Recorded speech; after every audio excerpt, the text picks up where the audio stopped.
Boa noite. Aqui na frente, Fernando. Sobre o jogo, o que dá para falar dessa primeira parte do jogo, né, da partida que o time teve abaixo. No segundo tempo, você fez algumas alterações, tirou os laterais, e aí o time foi para cima, até conseguiu um empate, mas eu queria que você fizesse essa análise em relação ao jogo, ao que você viu e o que você ainda quer chegar com esse time ainda nessa pré-temporada, né, desses inícios de trabalhos com os jogos. Obrigado. Boa noite aí para todo mundo. A leitura que você fez está correta. Primeiro tempo a gente jogou muito abaixo. Um time lento, moroso, deixando espaço na marcação, cedendo contra-ataque e com pouca capacidade de criação. No segundo tempo melhorou bem o time, na minha opinião. Descarrega a energia pelo momento ruim que passou a ter depois da derrota de quarta-feira, mas a equipe produziu para virar o jogo, mas não virou. Acabou empatando. Então, se tivesse tido a atitude que teve no segundo tempo, a gente teria vencido a partida, não só essa, como a de quarta-feira também. Então, o que eu espero do time na pré-temporada é que a equipe seja constante, seja consistente, da maneira que jogou o segundo tempo, da maneira que jogou com a Tombense também, como jogou contra o Atlético Mineiro, como jogou contra o São Paulo. Porque a gente tem chances reais de fazer uma boa temporada. Diniz, boa noite. Eu queria saber de você até que ponto, hoje a gente viu o torcedor insultando, criticando o seu trabalho, cobrando muito de você, até que ponto isso influencia não só na questão do seu trabalho, mas também nos atletas dentro de campo, que a gente via, eu estava atrás do gol, a hora a gente via os atletas nervosos, tentando fazer as coisas não aconteciam, principalmente no primeiro tempo, até com os dois laterais do Cruzeiro, que no ano passado, esses dois laterais, né, recebeu até prêmio, enfim, foram da posição, os melhores praticamente das suas posições na temporada passada. E como é que você vê essa pressão do torcedor pedindo sua saída? Como é que está essa situação? Se houve no vestiário a conversa com o Pedro, com o Matos, que é o que o torcedor mais quer saber? Não, a gente teve uma conversa particular, não vou entrar no conteúdo da conversa, em relação a primeira pergunta, como é que foi? Esse foi da segunda, foi da reunião. A reunião ela teve um conteúdo, assim, tá claro, assim, a gente conversou sobre o time, da cobrança em relação a mim. A cobrança ela tem que existir, é uma cobrança porque os resultados são muito ruins. Até sábado, pela pré-temporada, e pela temporada, os dois jogos, jogou o Atlético Mineiro, que foi no sábado, parece que foi muito distante. Parece que essa semana, parece que passaram-se 2 meses, ou 3, mas não foi. A gente jogou bem contra o São Paulo, razoavelmente bem contra o São Paulo, jogou bem contra o Atlético Mineiro, jogou bem contra a Tombense. Jogamos mal na quarta-feira, jogamos o primeiro tempo mal hoje, o segundo tempo a gente jogou bem. Jogou bem, assim, agora fala assim, tem que ganhar o jogo, tem que ganhar o jogo. Não adianta só jogar bem. A gente precisa de vitórias, a gente já falou isso na outra coletiva, a gente precisa ganhar jogo para o ambiente melhorar. Agora, o trabalho nesse ano, ele está se iniciando. Chegaram muitos jogadores, que o Jorge fez o primeiro jogo hoje, o Gabigol está adquirindo forma, o Dudu, mesma coisa. Então, existem alguns erros que é por conta de tudo isso que está acumulando desse ano. E a gente carrega o histórico do ano passado.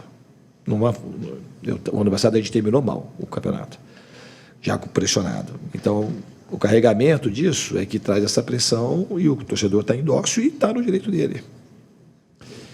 Ô Diniz, você falou de energia, eu queria que você comentasse um pouquinho da perspectiva para o futuro. A gente sente do torcedor, até por conta do que viveu do ano passado, né? É impossível desassociar isso, né? Tudo que viveu o ano passado, o torcedor do Cruzeiro, com tudo que não tem acontecido, né? Esse ano ainda, mesmo no início de trabalho. Como é que você acredita que pode reverter essa energia para trazer de volta o torcedor para jogar do seu lado, do lado do Cruzeiro? Tem que ganhar jogo e ganhar campeonato. Essa é a única saída que a gente tem. E o torcedor, repito, está no direito de vaiar, está no direito de estar impaciente, e é isso mesmo. E a gente tem que procurar vencer. Tudo tem um limite. Então a gente tem que procurar vencer. É isso. Boa noite, Diniz. Helder Ferreira, canal 7 Esportes. Eu acho que na vida tudo tem um limite. E eu creio que, por toda a cobrança que está sendo feita em cima do seu trabalho, que no ponto de vista de talvez 90% do torcedor do Cruzeiro não é tão bom assim. como você mesmo tem dito, que foi muito bom os jogos que teve, os amistosos que teve. Só que o esquema de jogo do Cruzeiro é sempre o mesmo esquema. Até que ponto esse esquema pode ser mudado para que o Cruzeiro seja um pouco mais eficaz, principalmente para criar chances de gols contra os seus adversários, no caso, uma equipe que não tem o elenco que o Cruzeiro tem hoje. Boa noite. Eu concordo com a sua análise com o jogo do Atlético e com o primeiro tempo de hoje, mas contra o Atlético Mineiro a gente criou chances. Hoje a gente também criou chances no segundo tempo para virar o placar do jogo. Tá? Mas, assim, é pouco ainda. A gente tem que poder criar mais, a gente tem que ser mais incisivo. E tudo, como você bem disse, tem um limite. E a torcida está no limite dela. Sabe? Então a gente tem que entregar vitórias o quanto antes. Ô, Diniz, boa noite. Ainda sobre o desempenho que você falou, elogiou no segundo tempo. Algumas bolas chuveiradas em excesso. E você fez alterações para começar aí a segunda etapa, tirando 2 laterais de origem, colocando o Vidalba e colocando o Marquinhos. Eu queria saber dessas alterações, o que você pretendia, deixando 2 outros de origem no banco, logo num começo de temporada, para testar esses atletas que vinham recebendo essas chances. Eu queria o que aconteceu no jogo. Eu queria que a gente fosse mais incisivo, que a gente ia ter mais peso na área, ia ter mais cruzamento. O gol provavelmente ia sair assim. Como o gol contra o Criciúma, se você lembrar, que estava com linha baixa, saiu assim. Como o gol contra a Tombense saiu assim. E o outro gol provavelmente ia sair de cruzamento, ou de rebote, ou de chute fora da área, que foi o que a gente produziu. Os caras jogando com 9 ou 10 caras nas imediações da área, os gols vão sair de cruzamento, ou vai sair a maioria de chute fora da área. Então a gente teve chance, teve bola na trave, teve chance de fora da área, teve chute de Matheus Pereira, teve chutes assim que poder do Gabigol, que alguns deles poderiam ter entrado. Então o que eu queria com as mudanças é isso. Eu não queria uma coisa convencional, trocar lateral por lateral, para a gente talvez sofrer do mesmo jeito que a gente sofreu no primeiro tempo. Então, assim, em relação àquilo que eu queria o que aconteceu no segundo tempo. Se a gente tivesse jogado dessa forma no primeiro, muito provavelmente teria ganho o jogo até com uma certa facilidade. Diniz, queria que você avaliasse a mudança que você fez na zaga, com a presença hoje do Jonathan Jesus de titular e pela primeira vez com 3 atacantes, né? A volta do Caio Jorge. Te agradou esse esquema com 3 atacantes? O Dudu ainda está um pouquinho fora de ritmo para você? O Dudu, todo mundo sabe que ele viria fora de ritmo. Está praticamente 2 anos sem jogar e vindo de uma cirurgia que deixou ele fora, só pela cirurgia, coisa de 9, 10 meses. E todos os problemas que a gente sabe que ele teve no Palmeiras. Então, a gente trouxe jogadores sabendo do risco que corria e que a gente, com o tempo, oferecer jogo para ele, treinamentos, para ele adquirir a melhor forma. E a gente sabe o tamanho, tudo que o Dudu produziu nos últimos anos aqui no futebol brasileiro. E a gente espera dar a condição para que ele consiga voltar a brilhar. Então, em relação aos 3 atacantes, assim, no primeiro tempo, obviamente que eu não gostei dos 3 atacantes. Né? E mais o Matheus Pereira encostando. Eu acho que no segundo tempo a gente conseguiu, porque não era o problema dos atacantes, era o problema a gente estava com uma dinâmica muito baixa para poder ter lances criativos e errando muito passe bobo e também marcando mal. Então, o primeiro tempo não serve muito de base para a gente fazer uma análise daquilo que a gente pretende do time. Eu acho que o segundo tempo tem ajustes para fazer, mas é uma coisa mais próxima daquilo que eu gostaria que o time fizesse. Diniz, era exatamente isso que eu queria te perguntar, assim, nesse sentido. Pouco tempo para treinar, porque o Mineiro está esse ano com o calendário ajustadíssimo.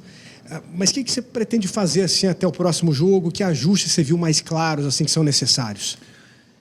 Então, eu acho assim, que a gente... nós estamos... Hoje é dia 25, 26. A gente começou, então a gente tem 20 dias, a gente começou a pré-temporada, menos de 20 dias.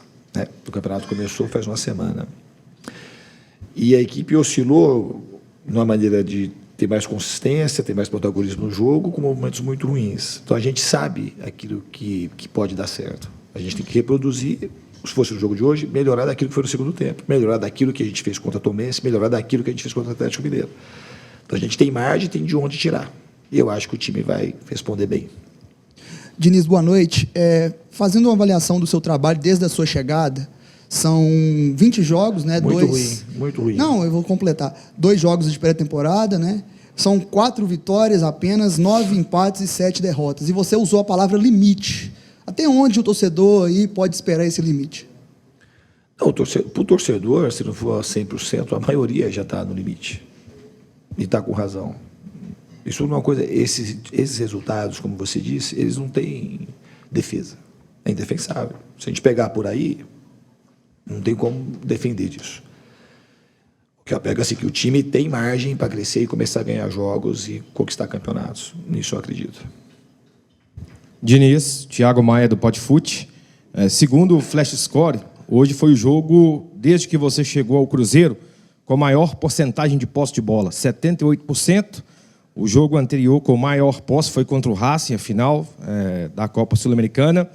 Queria que você fizesse uma avaliação sobre essa questão de ter a bola em momentos ser improdutivo, ser uma posse de bola um pouco mais retraída, às vezes no campo de defesa, sem acelerar tanto. Você trabalha para que esse jogo seja mais rápido ou procura realmente cadenciar, ditar o ritmo para achar o espaço? A maneira que eu proponho o jogo de futebol é uma maneira impositiva. Quase sempre todos os times que eu jogo têm recorde de posse de bola. E a gente se impõe no campo do adversário. Então, o ideal, ou perto do ideal, em termos de postura do time, é mais ou menos o que aconteceu contra a Tombense, mais ou menos o que aconteceu nesse jogo, que eu não achei que a posse de bola ela foi improdutiva. A gente não foi eficaz no sentido de colocar a bola para dentro do gol. A gente teve um volume grande de finalização e de cruzamento. Não foi uma posse estéril hoje, no segundo tempo. O primeiro tempo foi uma posse sem sentido e ainda com muitos erros cedendo contra-ataque. É isso que eu acho. Diniz, boa noite. Eu queria saber o seguinte, até que ponto, perguntando assim com toda a honestidade do mundo, você acha que você é capaz, de verdade, com o trabalho que está sendo feito, mudar o destino, mudar o rumo que o Cruzeiro está traçando? Porque por mais que em alguns momentos do jogo o Cruzeiro possa ter bons momentos, assim, na minha visão é inadmissível o Cruzeiro, com o elenco que tem, com a estrutura que tem, com o elenco que tem, passar um jogo 90 minutos contra o Atlético e não dar um chute ao gol, ter toda uma dificuldade contra uma equipe do Betim. Então, assim, na cabeça do torcedor, daqui a pouco tem Sul-Americana, tem Copa do Brasil, tem grandes jogos, tem Flamengo, tem Corinthians. Então, para um Cruzeiro conseguir chegar contra esses adversários a nível bem de vencer os jogos, tem que praticamente, não sei, alguma coisa tem que acontecer que o trabalho mude. Então, sem desrespeito algum, mas te perguntando verdadeiramente, você acha que você ainda é capaz de conseguir fazer esse Cruzeiro engrenar? Porque agora há pouco, né, você falou assim, tudo tem um limite. E às vezes esse limite está muito próximo também. Não, mas não é o meu limite. Eu acho, se eu for fazer uma análise fria, como eu disse, a pré-temporada, a gente teve uma partida muito boa contra o Atlético Mineiro. A gente jogou de uma maneira equilibrada contra o São Paulo, que são dois adversários, como esse que você falou, quando tiver os campeonatos, a gente pegar as equipes mais fortes. A gente não foi dominado nem pelo Atlético, nem pelo São Paulo, muito pelo contrário. A gente fez um bom jogo contra o Tombense, fez um bom segundo tempo hoje. A análise assim que pesa, e você sabe disso, um peso que a gente carrega, e tem a ver com a pergunta dele, do retrospecto que vem desde o ano passado. Se eu tivesse chegado aqui em janeiro, a gente não estaria assim, a torcida não estaria assim. Porque eu não cheguei aqui assim. A gente foi empatando jogos que podiam ganhar, perdia de 1-0. E a sequência de resultados ruins, ela deixa o torcedor sem a mínima paciência e com toda a razão. Mas eu acredito no trabalho. Eu acredito que a gente pode fazer aqui no Cruzeiro.